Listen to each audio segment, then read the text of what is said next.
August માસમાં તાપી નદીનું જળસ્તર વધી શકે. મહારાષ્ટ્રના ભાગોમાં પણ વરસાદ થવાની શક્યતા રહે. અરબ સાગર સક્રિય થતાં જ્યાં વરસાદ નથી થયો તેવા ભાગો, દ્વારકાના ભાગો, પોરબંદરના ભાગો, અંબાજીના ડુંગરાળ વિસ્તારમાં પણ વરસાદ થવાની શક્યતા રહે છે. તો અમદાવાદ, ગાંધીનગર, વડોદરામાં પણ વરસાદ વરસી શકે છે.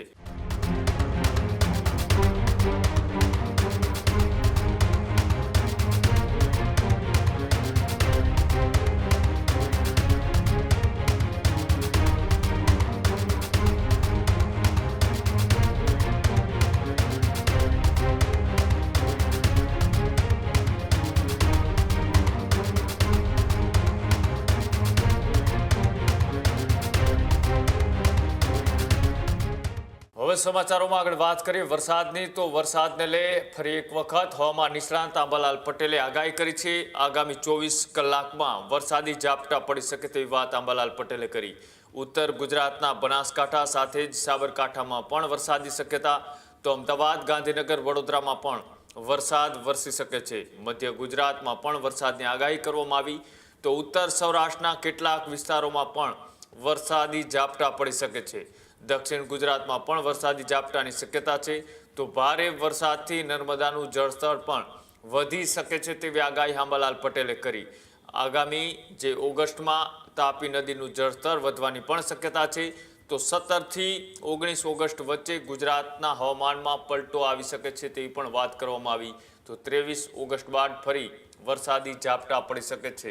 જે રીતના હવામાન અત્યારે વાદળછાયું છે અને વાદળછાયા વાતાવરણ વચ્ચે ક્યાંક હળવો વરસાદ તો ક્યાંક ભારે વરસાદ છે તે પડી શકે છે તેવી આગાહી આંબાલાલ પટેલે કરતા શું કહ્યું આવો જોઈએ.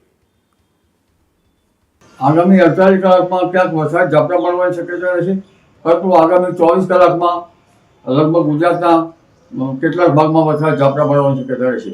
જેમાં રાજસ્થાનના સંલગ્ન ભાગોમાં વરસાદી ઝાપટા પડવાની શક્યતા રહેશે અને ઉત્તર ગુજરાતના ભાગોમાં વરસાદ ઝાપટા પડવાની શક્યતા રહેશે. બનાસકાંઠાના ભાગોમાં વરસાદ ઝાપટા પડવાની શક્યતા રહેશે. સાબરકાંઠાના કેટલાક ભાગોમાં વરસાદ ઝાપટા પડવાની શક્યતા રહેશે. અરવલ્લીના કેટલાક ભાગમાં વરસાદ ઝાપટા પડવાની શક્યતા રહેશે. પંચમહાલના કેટલાક ભાગોમાં વરસાદ ઝાપટા પડવાની શક્યતા રહેશે. મધ્ય ગુજરાતના ભાગો, અમદાવાદ, ગાંધીનગરના ભાગોમાં પણ વરસાદ ઝાપટા પડવાની શક્યતા રહેશે. સૌરાષ્ટ્રના કેટલાક ભાગોમાં પણ વરસાદ ઝાપટા પડવાની શક્યતા રહેશે. દક્ષિણ ગુજરાતના કેટલાક ભાગોમાં વરસાદ ઝાપટા પડવાની શક્યતા રહેશે. તારીખ 15મી ઓગસ્ટ બંગાળ ઉપસાગરના વહનને લીધે મધ્યપ્રદેશમાં ભારેથી અતિભારે વરસાદ થવાની શક્યતા રહેતા નર્મદાનું જળસ્તર વધવાની શક્યતા રહેશે.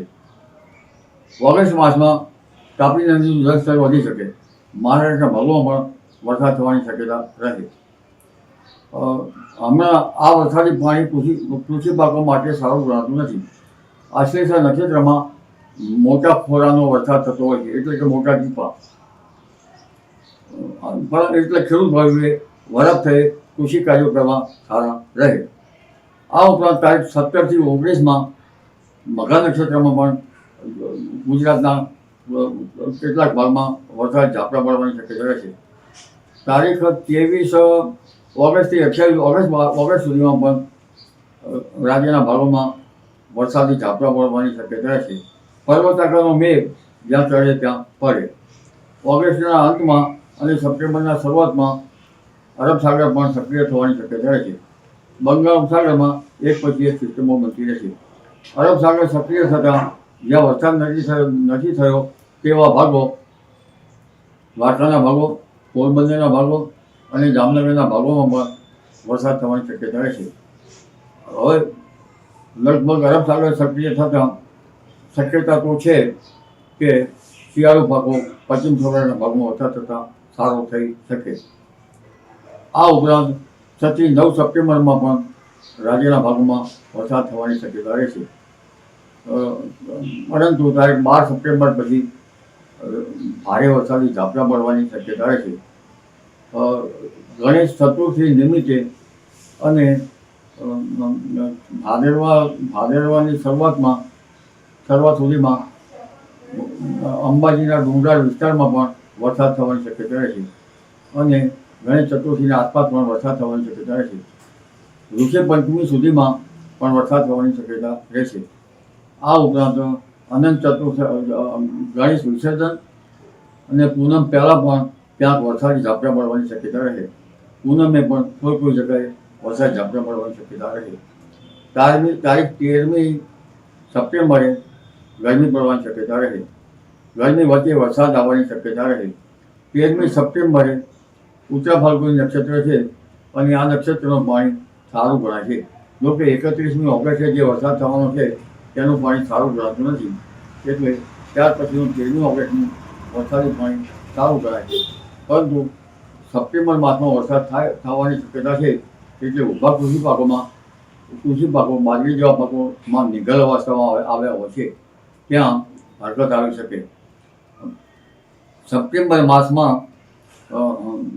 તારીખ 23 સપ્ટેમ્બરમાં પણ ગરમી પડવાની શક્યતા છે. 10મી ઓક્ટોબર આસપાસ પણ ગરમી પડવાની શક્યતા છે.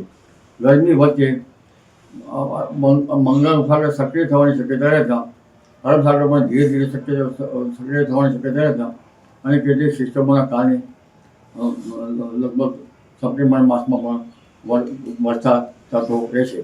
10મી ઓક્ટોબર બાદ પણ રાજ્યના ભાગમાં વરસાદ થવાની શક્યતા રહેશે. ઓક્ટોબર નવેમ્બરમાં વાવાઝોડા બનવાની શક્યતા રહેશે.